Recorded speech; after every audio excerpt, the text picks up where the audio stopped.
ಚಿಕ್ಕಮಗಳೂರಿಗೆ ಹೋಗ್ತೀನಿ ಎನ್ನುವುದು ಸುಳ್ಳು, ಪಲಾಯನ ಸುದ್ದಿ ಹರಡಿದ್ದು ದೇಶದ್ರೋಹಿಗಳು. ಕೇಂದ್ರ ಸಚಿವ ಡಿ.ವಿ. ಸದಾನಂದಗೌಡ ಹೇಳಿಕೆಯನ್ನ ನೀಡಿದ್ದಾರೆ. ಪಕ್ಷ ನನಗೆ ಟಿಕೆಟ್ ಕೊಟ್ರೆ ಸ್ಪರ್ಧಿಸಿ ಗೆಲ್ಲುತ್ತೇನೆ, ಬಿಜೆಪಿಯಲ್ಲಿ ಯಾರೂ ನನಗೆ ವಿರೋಧವನ್ನ ಮಾಡ್ತಾ ಇಲ್ಲ ಅಂತ ಡಿ.ವಿ. ಸದಾನಂದಗೌಡರು ಕೇಂದ್ರ ಸಚಿವರು ಮಾತನಾಡಿದ್ದಾರೆ. ಇಲ್ಲಿ ನಾನು ಚಿಕ್ಕಮಗಳೂರಿಗೆ ಹೋಗ್ತೀನಿ, ಅಲ್ಲಿ ಸ್ಪರ್ಧೆ ಮಾಡ್ತೀನಿ ಅನ್ನೋದೆಲ್ಲ ಬರೀ ಸುಳ್ಳು ಅಂತ ಮಾತನಾಡಿದ್ದಾರೆ. ಇನ್ನು ಮತ್ತೊಂದ್ ಕಡೆ ವಿರೋಧ ಮಾಡ್ತಿರೋದು ಜೆಡಿಎಸ್ನವರು ಅಂತ ಕೂಡ ಡಿ.ವಿ. ಸದಾನಂದಗೌಡರು ಮಾತನಾಡಿದ್ದಾರೆ. ನನಗೆ ಟಿಕೆಟ್ ಕೊಡದೆ ಹೋದ್ರು ಇಲ್ಲಿ ಬೆಂಗಳೂರು ಉತ್ತರದಲ್ಲಿ ಬಿಜೆಪಿ ಗೆಲ್ಲಬೇಕು ಅಂತ ಕೇಂದ್ರ ಸಚಿವ ಡಿ.ವಿ. ಸದಾನಂದಗೌಡ ಹೇಳಿಕೆಯನ್ನ ನೀಡಿದ್ದಾರೆ. ವಿರೋಧವನ್ನ ಮಾಡ್ತಿರೋದು ಜೆಡಿಎಸ್ನವರು, ನನಗೆ ಟಿಕೆಟ್ ಕೊಡೋದೇ ಹೋದ್ರೂ ಬಿಜೆಪಿಗೆ ಗೆಲುವು, ಬೆಂಗಳೂರು ಉತ್ತರದಲ್ಲಿ ಬಿಜೆಪಿ ಗೆಲ್ಲಬೇಕು ಅಂತ ಕೇಂದ್ರ ಸಚಿವ ಡಿ.ವಿ. ಸದಾನಂದಗೌಡ ಹೇಳಿಕೆಯನ್ನ ನೀಡಿದ್ದಾರೆ. ಸುಮಲತಾರನ್ನ ಕರೆತರುವ ಬಗ್ಗೆ ಹೈಕಮಾಂಡ್ ನಿರ್ಧರಿಸುತ್ತೆ ಅಂತ ಕೂಡ ಇದೇ ಸಂದರ್ಭದಲ್ಲಿ ಮಾತನಾಡಿದ್ದಾರೆ. ಸುಮಲತಾ ಅವರ ವಿಚಾರಕ್ಕೆ ಸಂಬಂಧಪಟ್ಟಂತೆ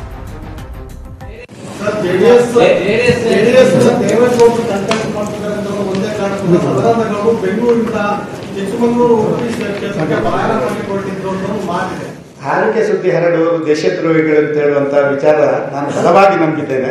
ಆದ ಕಾರಣ ನಾನು ಚರ್ಚೆಗೆಲ್ಲ ನನ್ನಲ್ಲಿರುವಂಥ ವಿಚಾರ ಹೇಳಿ ನಾನು ನಿಶ್ಚಯ ಮಾಡಿದ್ದೀನಿ.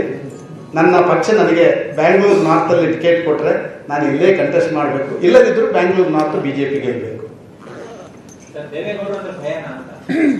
ಸರ್, ದೇವೇಗೌಡರು ಅಂತ ಹೇಳಿದ್ರೆ ಗೌರವ ಇದೆ, ಭಯ ಇಲ್ಲ.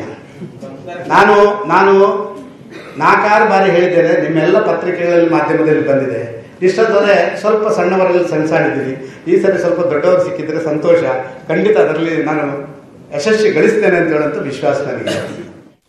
ಕಾಂಗ್ರೆಸ್ ಪರ ಅಸಮಾಧಾನವಿದ್ರು ಲೋಕಸಭೆ ಚುನಾವಣೆಯಲ್ಲಿ ಕಾಂಗ್ರೆಸ್ ಪರ ಪ್ರಚಾರವನ್ನ ಮಾಡುವುದಾಗಿ ಶಾಸಕ ರಮೇಶ್ ಜಾರಕಿಹೊಳಿ ಅವರು ಹೇಳಿದ್ದಾರೆ.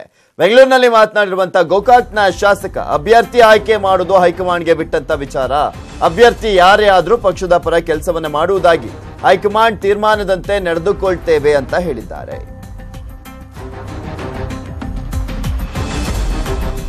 ಈಗ ಭಾರತದ ಚುನಾವಣಾ ಕಮಿಷನ್ ಮಾಡಿದ್ದಕ್ಕೆ ಸ್ವಾಗತ ಮಾಡಿ ಎಲ್ಲ ಮಾಡಬೇಕು. 2 ಪೇಜ್ ಮಾಡಿದ ಅವ್ರು ಏನೋ ಉದ್ದೇಶ ಮಾಡಿದಕ್ಕೆ ನಾವು ಸ್ವಾಗತ ಮಾಡ್ತೇವೆ.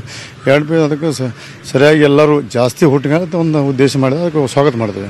ನಾವು ಕಾಂಗ್ರೆಸ್ ಪಕ್ಷ ಕಾಂಗ್ರೆಸ್ ಇರ್ತೀವಿ ಅಷ್ಟೇ, ಕಾಂಗ್ರೆಸ್ ಪರವಾಗಿ. Thank you. ನನಗೆ ಗೊತ್ತಾಗ ಹೈಕಮಾಂಡ್ ಇಂಡಿಷನ್ ಪ್ರಕರಣ ಕೆಲಸ